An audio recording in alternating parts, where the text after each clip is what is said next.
12 things to do to get ready to meet the one for you. Now, here's a quick list of some self-truths when it comes to how you could and should prepare to meet the one for you soon to come. Number 1, it's true. You have to love yourself first. It starts here. Being good to yourself. You know, there's that saying, you got to treat yourself like number 1. Do you need to be reminded? I love that lyric. I've actually been hearing that lyric in my head for the past, 30 years. You've got to treat yourself like number 1. Do you need to be reminded? I love it. No one has to tell me, nor should you be told. To the degree you show yourself the kind of love, time, and attention and care that you want and deserve, not only will you know how to deliver the same to the one for you, but your expectations will be acute and on the lookout for someone who has that similar outlook to give you in return. Anything less might be kindly greeted with a, I can see you need time to chill, relax, and learn how to love on your own time. Bye. Now, I'm exaggerating to make my point, but the point is, that goes for those you meet who aren't exactly ready to be in a relationship, or while seemingly calm on the inside, periodically exhibits small bouts of negative outbursts that aren't easy to be around, if you get my drift.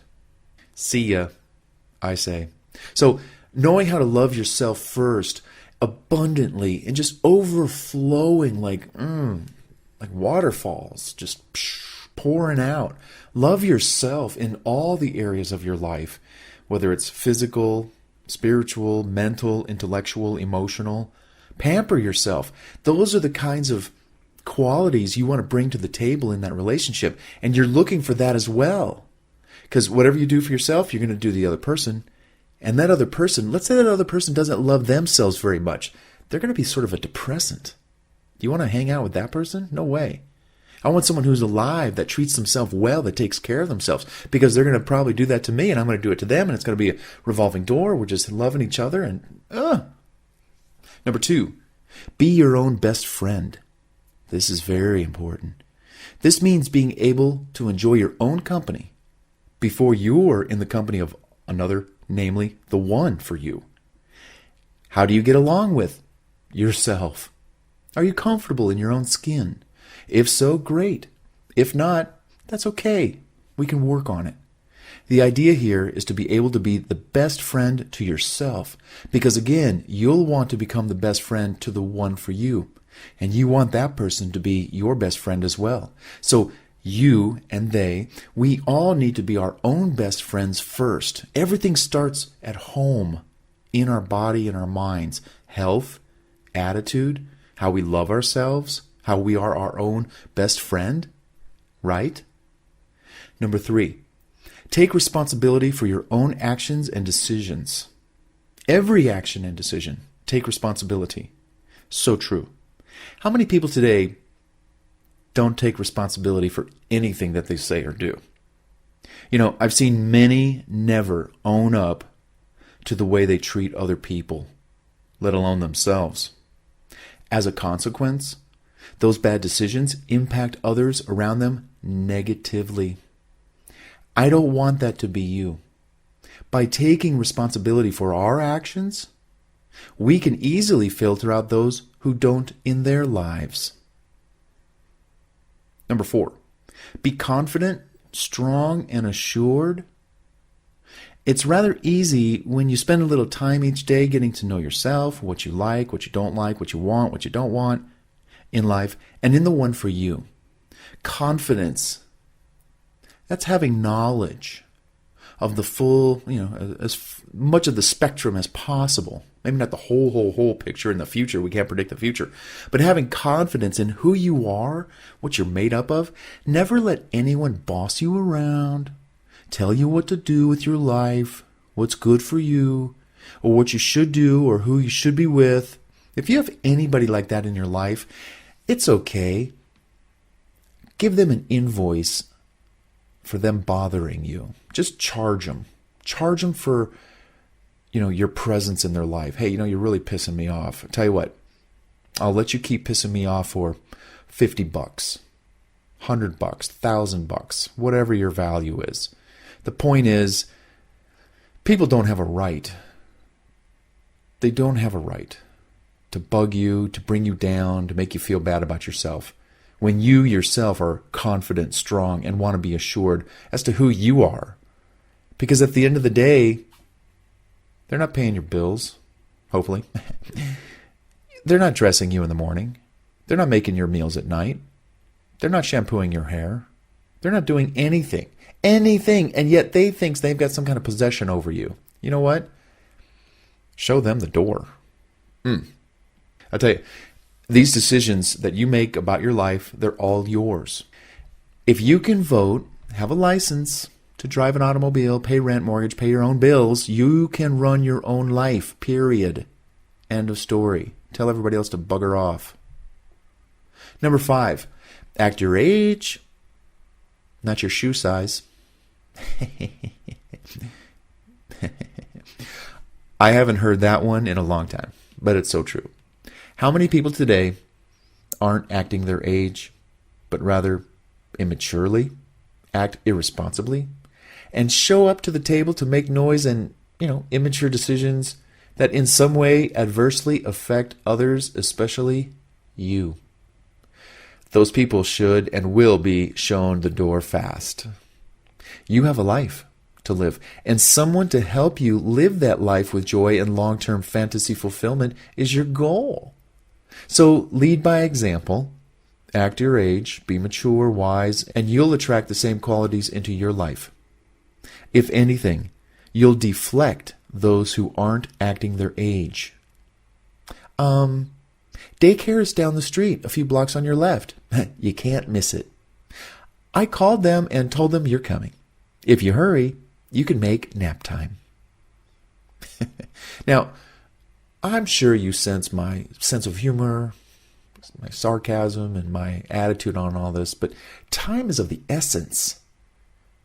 There are so many people that waste our time in today's age with their nonsense and their laziness. I hate it. What about you? So, lead by example, act your age, and exhibit these mature-like attitudes and just behaviors that really make other people realize, I guess I've been acting childish or, lackadaisical, etc. Get them away from you. You're looking for the one for you that is also mature.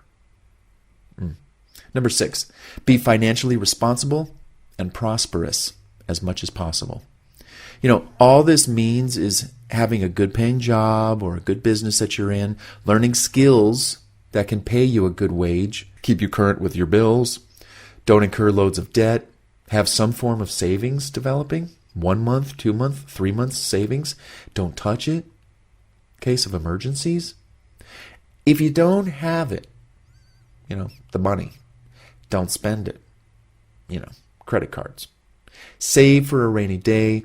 And if you don't already have a business or investments or some kind of small portfolio building, look into them so you can make extra money on top of your job. That is, unless you're already making good money.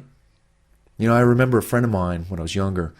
He always said, Bart, even though I work this low-paying job, I always put a little bit away in some kind of mutual fund or an investment, even if it was $50 a month. Well, 10 years later, $50 a month. What's that come out to? With some kind of investment program that's conservative and, it's got a good annual yield, return. What are we looking at? $250,000? $500,000? I don't know. Depends on what it was. But that's the point. You got to have some kind of savings. You got to, and hey, I'm going to point the finger at myself. Bart, don't forget to save. Oh, yes, that's right. So be financially responsible and prosperous. You're going to want to be able to afford all the things that come with a relationship, family, home, bills. It's expensive. Okay, number 7. Remain calm, cool, and emotionally stable as much as possible. From time to time, the sky will fill with gray clouds. It might rain. It might even thunderstorm from time to time. Either way, staying in control of your emotions will serve you better always. Storms always pass. Weather the storm. Put your umbrella up, go inside, put your raincoat on, whatever it takes. You're going to get wet, but you're going to dry.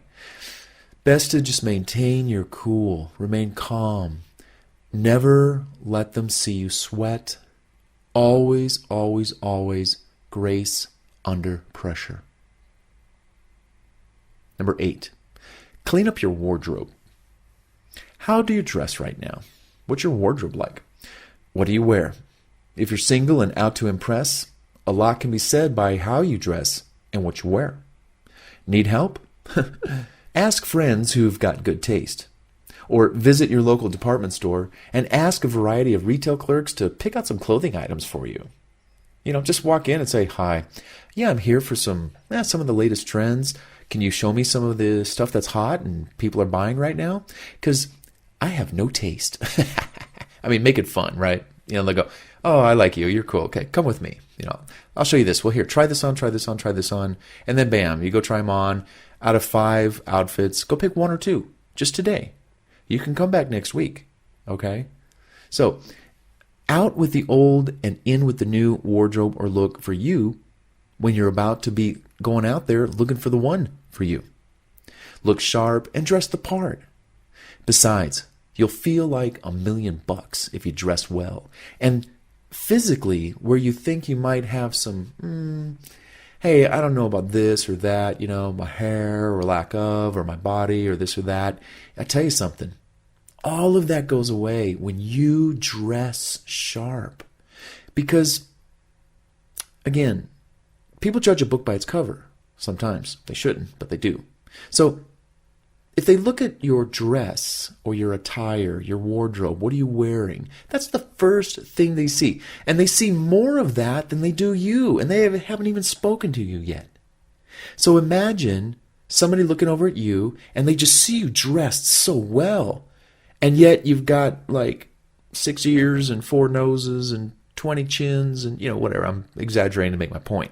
But they see you and they're impressed. They're like, wow. Because what does that say? What does dress say? What does attire say about us? It says we care about how we look.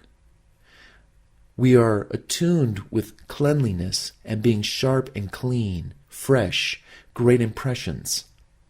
Our mind is focused on those attributes versus I got holes in my jeans, I got holes in my shoes, I got holes in my socks, my shirt's hanging out, I'm a bum, I don't think much of anything. You don't even have to say anything. Let your attire, let what you wear speak for you. And then when you open your mouth, less is more.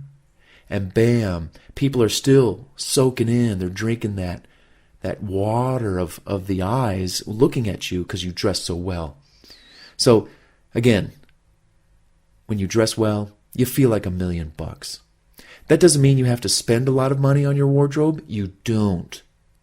There are dozens of stores that have name brand clothing items at reduced prices. Shop around.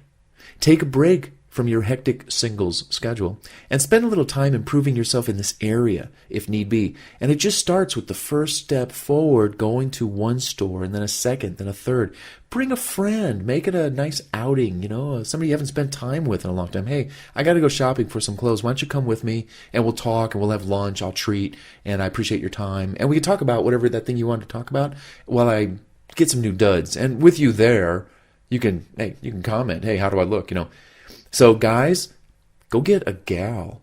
Go get a female friend that has, a lot of women have good taste, especially when they're looking at men, because they want men to look great. So seriously, grab the nearest female friend of yours and say, hey, I need you. I'll treat you to lunch. Come shopping with me and help me pick out some things. I want your opinion. It counts. So make sure your clothing is clean, well pressed, and you always have, for guys, make sure you've always got 1 or 2 or 3 suits on hand. You got good shirts, white, shirts. You got good pants, good shoes. And then you've got your casual wear, but you have this dress-up wear. And then ladies, you know what you need. You know what you need, because I don't know what you need. I'm a guy. But you know what you need.